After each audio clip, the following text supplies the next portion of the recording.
নমস্কার বন্ধুরা, আমি মাছের ঝাল করব।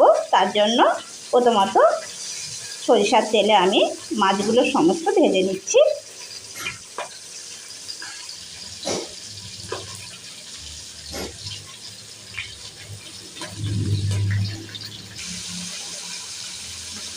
মাছের পিস এক দিকটা ভাজা হয়ে গেছে, আমি অপর দিকটা ভালো করে ভেজে নিচ্ছি।